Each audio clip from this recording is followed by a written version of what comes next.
What's up, everybody? This is Chet Chat, and my name is Chet, and I saw 3 movies over the weekend, and not bad actually, not bad. First up though is the worst, probably almost the worst of the year. Horror movie called The Darkness. So pretty much, The Darkness is every single horror movie you've ever seen just done over, and they don't care. And for some reason it has like really good actors in it. Kevin Bacon up in there. And they could have just got anybody to do that movie, honestly. Because he doesn't get the shine, really. He's just generic white guy with generic white family who have weird problems with their characters. But anywho, that's not really the main story. The main story about The Darkness is that this autistic kid, I'm going to say autistic, stumbles on in a cave where these Native American spirits used to live, and he sets them free by taking these rocks out of the cave. And of course the native spirits, they're not happy, and what they do is they steal children. So this autistic kid is a perfect medium for these spirits to come and manifest and annoy everyone pretty much. And the weird thing is that in the story, I'm gonna say spoilers, I guess, but it's garbage. I'm gonna say spoilers. So basically, halfway through the story, they tell you how to stop the madness from happening. All you gotta do is put the stones back where you found them. But then they go through this whole thing of hiring these Latinas who are like, they cleanse houses, just like the poltergeist.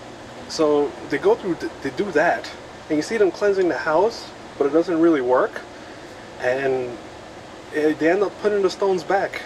It's like they didn't need that whole part. It made no sense.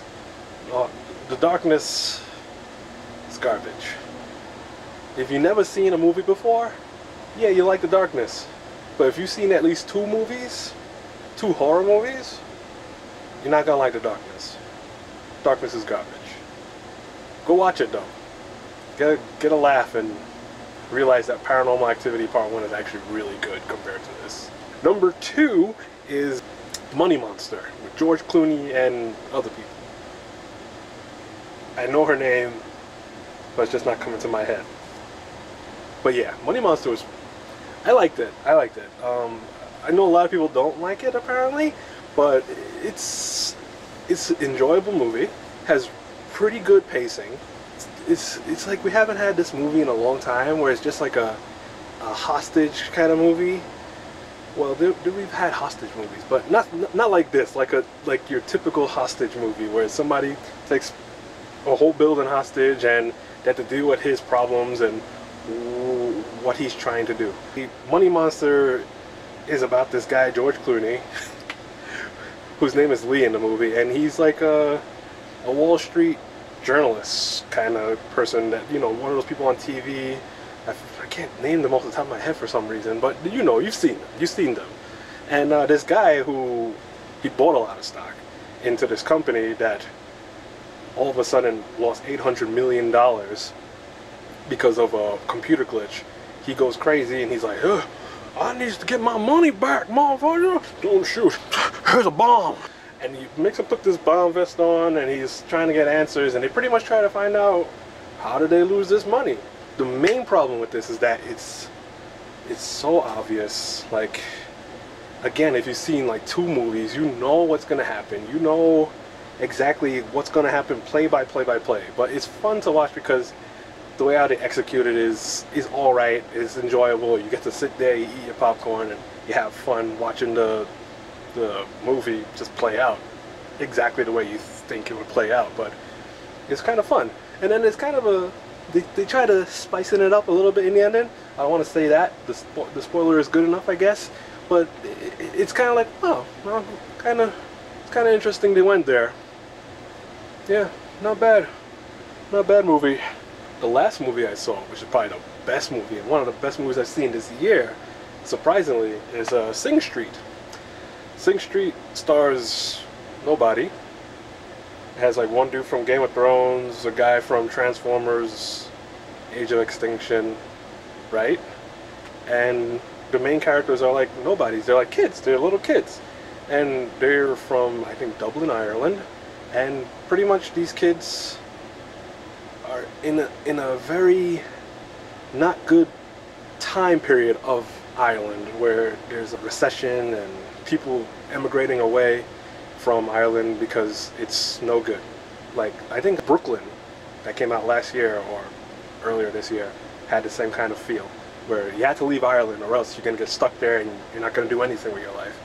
So these kids, they're stuck there because they don't have enough money to leave. And the main character, his parents are clearly in a tough spot because they take him out of a private school and put him in a Christian school, which doesn't charge as much money.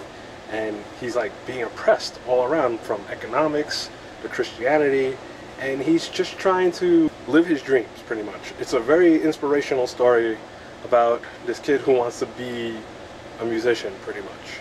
I don't want to say rock star because I'm not exactly the best music person, but if you grew up like in the 80s, like you were 20 years old in the 80s, you'll love this movie because you'll get all the song references and everything, because I was born in the 80s. I didn't start caring about music until like high school. So some of their musical references fell on my deaf ears, almost literally and metaphorically. And I picked out a few songs because you hear some songs you can't deny it, like Take On Me, which is in Metal Gear Solid 5. They reference that song. So pretty much this kid, he initially sees this girl, and she's like beautiful for that day and age. She's nice looking.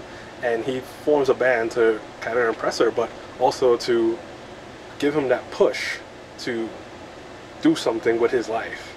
Like, you see how it's cool? It's like one of those movies from a long time ago where it's just these kids doing stuff, like the Goonies, and it's just kids just being kids, man. The last movie that was like that was Super 8. And I haven't seen a movie like Super 8 in a long time before that, too. So it's nice to have a nice, refreshing take on youth doing something with their life and just being about the youth. Like, you barely see parents. The youth are just working on their arts and stuff.